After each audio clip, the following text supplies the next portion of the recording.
Sí, claro que sí. Este es un show radial que se llama Ya Fue y que ahora te trae un ¿qué onda con? Ya fue, nos preguntamos, ¿qué onda con...? ¿Qué pasa? ¿Cuánto equivale ¿Qué onda con...? la cantidad de árboles que haría falta para combatir la combustión de un auto que quita oxígeno? Efectivamente, todo eso nos vamos a intentar preguntar. No, nos vamos a preguntar algo que tiene una respuesta mucho más concreta, ¿no, amiga? Totalmente. ¿Qué onda con el asesinato de Mariel Franco? Efectivamente, ¿no? amiga. Bueno, primero, ¿quién fue Mariel Franco? Mariel Francisco da Silva, mejor conocida como Mariel Franco, fue una socióloga, fue feminista, fue una política brasileña, fue bisexual, era madre, militante de los derechos humanos y concretamente de los derechos de las mujeres negras en Brasil, priorizando el empoderamiento de las mujeres negras que viven en las favelas. Exacto. Ella, de hecho, se consideraba y se llamaba a sí misma hija de la favela. Fue concejal del Partido Socialismo y Libertad, mejor conocido como PSOL, allá en Brasil, y fue la quinta parlamentaria más votada en las elecciones de Río de Janeiro en el 2016.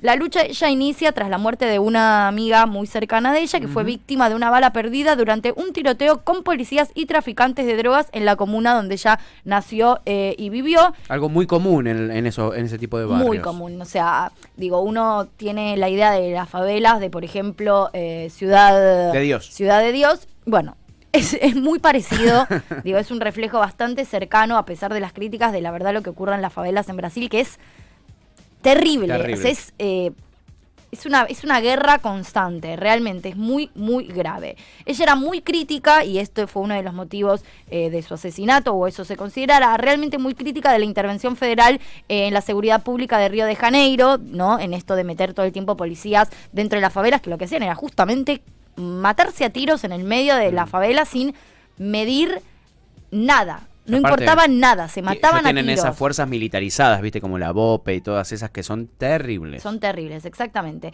Y era una de las integrantes respecto a este tema de la comisión de la Cámara de Concejales, donde muy poquito antes de su asesinato denunció abusos de autoridad policial contra los pobladores de las favelas. Esto que estábamos hablando, y esto que lamentablemente se reproduce en un montón de lados. Acá hablamos todo el tiempo, ¿no? Sí. De lo que es la policía dentro de las villas y cómo usan a los pibes, cómo les disparan por la espalda, sí. ¿No? Digo, hemos hablado muchas veces con la negra Verdú, de Correpi, que justamente también cuenta mucho esta situación. Bueno, algo así, quizás incluso un poco más sanguinario, sucede en las favelas de Brasil. ¿Qué pasó con su asesinato? ¿Qué le pasó a Mariel Franco? La asesinaron de 4 tiros en la cabeza. 4 tiros en la cabeza, una concejala en Brasil. 4 tiros en la cabeza a las 9:30 de la noche aproximadamente, el 14 de marzo del 2018. Sí. El día de ayer se cumplieron 3 años, fue el aniversario de su asesinato, no de la muerte. Sí, de su asesinato. Junto con ella fue asesinado Anderson Pedro Matías Gómez, que era el conductor del vehículo en el que ella se encontraba. Era el vehículo oficial, ¿no? Digo, ella era concejal, venía de una actividad, el vehículo oficial. Bien. Un día antes de ser asesinada, y por esto también fue tan grave la situación, ella tuiteó, uno de sus últimos twitters, era a propósito de la muerte de un joven en una de favela, Mateus Melo, el joven, ¿cuántos más deben morir para que acabe esta guerra? Bien.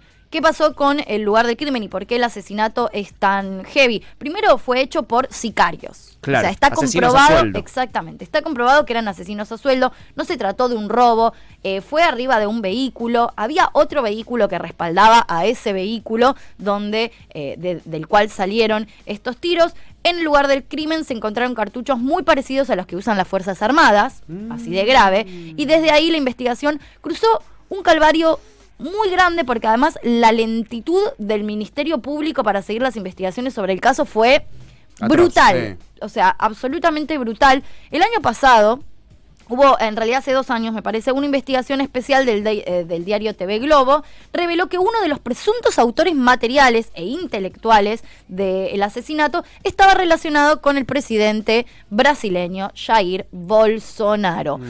¿Qué es lo que... a ver, ya sabemos, ¿no?, que Jair Bolsonaro es homofóbico, es racista, ¿no?, que detesta todo, absolutamente todo lo que encarnaba Mariel. Y Mariel, repetimos, fue una de las concejales más votadas. Sí.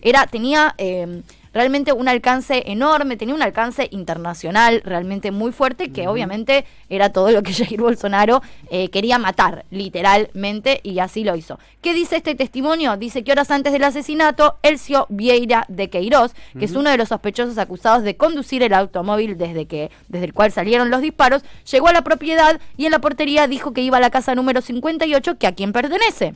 A ella. A Jair Bolsonaro. Ah, él. Exactamente. Eso es, digamos, la vinculación que tiene Jair Bolsonaro. Este era un ex policía, ¿no? El portero entonces llama al número 58 para confirmar que el visitante podía pasar y alguien en la residencia autorizó la entrada del vehículo. ¿Quién era esta persona del otro lado? Jair Bolsonaro. Upa. La portería confirma que identificó la voz de Jair Bolsonaro del otro lado. Por esto igual, él negó cualquier vinculación, Obvio, claro. no pasó nada, no trascendió, no hay pruebas más contundentes que estas, y por supuesto esta teoría está tan perdida como casi todo lo demás. Por otra parte, el 12 de marzo del 2019 hubo una detención preventiva de 2 hombres acusados de matarlos y fue un importante avance en la investigación, pero no se adelantó nada sobre los autores materiales e intelectuales. Simplemente eran las personas que estaban arriba de... Okay. Esto igual supone que son los autores materiales, ¿no? Pero no sabemos quiénes son los autores intelectuales. Nadie va a creer que 2 policías de la nada estaban aburridos y fueron a matar a una concejal. Claro. Claramente hay un autor intelectual detrás de esto. Tal cual. El junio del año pasado, esto vuelve todavía más grave la situación, Maxwell Simoes Correa, que era sargento del Cuerpo de Bomberos de Río de Janeiro, fue detenido en esa ciudad en el marco de la operación Submersus 2, que se llevó a cabo por la Policía Civil y el Ministerio Público de Río de Janeiro. ¿Qué es lo que pasa? ¿Qué dicen de esta persona, de Maxwell? Es que su papel fue muy importante en la obstrucción de las investigaciones, porque lo que hizo fue entregar el vehículo utilizado para proteger el vasto arsenal de guerra de Ronnie Lessa entre el 13 y 14 de marzo del 2019, de modo que este armamento pudiera desecharse más tarde en alta mar. Así lo informó un vocero del Ministerio Público. O sea, todo el tiempo obstruyendo el caso, y también gente que era la responsable de todos los operativos violentos que se producían en las favelas, ¿no? Sí. Que tenían los armamentos, y donde también se registró que había operativos concretos, no de fuerzas de seguridad para proteger las favelas y para evitar, que iban a matar pobres y negros, concretamente, que había un operativo presidencial y social de meter policías en las favelas para matar gente pobre y gente negra. Corta. Y gente pobre negra, Sí. ¿no? Básicamente, que es lo peor que le puede pasar a Bolsonaro en la vida. Entonces, tanto él como Elcio Queiroz se los acusa de conducir el auto utilizado por Lessa para perseguir a Franco. Están en prisión desde marzo del 2019, como bien dijimos, pero todavía hoy no existe ninguna definición en el proceso en su contra. Nada. La investigación no avanza, o sea, sigue sin resolverse. Se convirtió en un ejemplo de esto que hablamos siempre, que es de la impunidad de la violencia contra los defensores de los derechos humanos en Brasil. Me parece muy importante mencionar esto. Es gravísimo lo que pasó y no puede ser que no se haya resuelto. Es insólito, están ¿no? las balas, Está todo. hay cámaras, hubo gente conduciendo un auto del cual salieron disparos. ¿Cómo puede ser que no haya una resolución? ¿Cómo puede ser que alguien pueda matar tan impunemente de 4 tiros en la cabeza a una concejal y una defensora de los derechos humanos? Y que pase y que quede impune, ¿cómo no está todo el mundo tratando de resolver este crimen? Bueno, esta es parte de la situación que se vive en Brasil. Y sobre todo los defensores de los derechos humanos, y encima si sos mujer, si sos negra, si sos feminista, si sos bisexual, imagínate, ¿no? Olvídate. No te meten presa, como bien hablábamos con Lula, sino que directamente te matan impunemente de 4 tiros en la cabeza, y 3 años después el crimen sigue sin ser resuelto. ¿Qué onda con el asesinato de Mariel Franco? Eso nos trajo Tuti F en el día de hoy. Impecable, amiga, impecable el repaso por toda esta trágica secuencia.